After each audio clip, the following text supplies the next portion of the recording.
So let's talk about your money. What are you going to do with it? Spend it now? Save it for later? It feels like a really personal choice, right? But what we're going to do here is unpack how economists see this as maybe one of the most fundamental trade-offs we ever make in our lives. Think about it. Do you grab that new gadget today, or do you squirrel that money away for a down payment maybe years from now? This is so much more than just being responsible. It's a direct trade-off between your happiness today and your happiness tomorrow.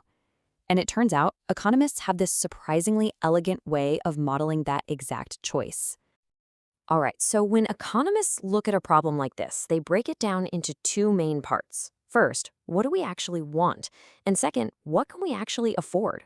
It really is the classic battle between our desires and our budget. Let's start with the desire part. Economists have a word for this, and it's utility. Just think of it as a way to measure your total satisfaction or happiness. But here's the key. The goal isn't just to be happy today. The real objective is to maximize your total happiness, your utility, across your entire life. It's about playing the long game. The model for this is actually pretty intuitive. Your total happiness is basically the happiness you get today, plus the happiness you'll get tomorrow. But there's a little catch, and you see it there on the slide, a bit less. See, we're human. We naturally value what's right in front of us a little more than something in the future. So future happiness always gets discounted, even if it's just by a tiny bit. It's just how we're wired. And now for the reality check, your budget. Of course, economists have a super fancy term for this, the intertemporal budget constraint. But the idea behind it is incredibly simple. Over your entire life, you just can't spend more money than you earn. That's it. That's the one hard rule that connects your financial present to your financial future. So how does this whole lifetime budget actually work? Well, it's a pretty simple flow. The money you earn today gets split between what you spend and what you save. Then tomorrow, your budget is whatever new income you have, plus the savings you set aside, which hopefully have now grown with interest. The crucial link, the thing that ties your financial life today to your life tomorrow, is your savings and the interest rate you get on it. And this is just a brilliant way to think about it. The interest rate isn't just some number your bank sends you. It's literally the price of spending money now versus spending it later. A really high interest rate makes spending today way more expensive because you're giving up a much bigger reward for saving. It makes buying things in the future relatively cheaper. Okay, so we've got the two big pieces of the puzzle. We have what we want, that's our utility, and we have what we can afford, that's our budget. So the next logical step is to put them together and find that sweet spot, that perfect, optimal balance between spending and saving. So how on earth do you find that perfect balance? Well, it's not about just picking one over the other. It's about finding that exact point where shifting one more dollar from spending to saving or the other way around wouldn't actually make you any happier overall. And this frames the decision perfectly. Anytime you save an extra dollar, there's a little bit of pain. It's the happiness you lose from not being able to spend it right now. But there's also a future pleasure, the happiness you're going to gain when you get to spend that dollar plus interest tomorrow. The absolute best choice you can make is at the exact point where that pain and that pleasure are perfectly balanced. And economists have a name for that perfect balancing point, the Euler equation.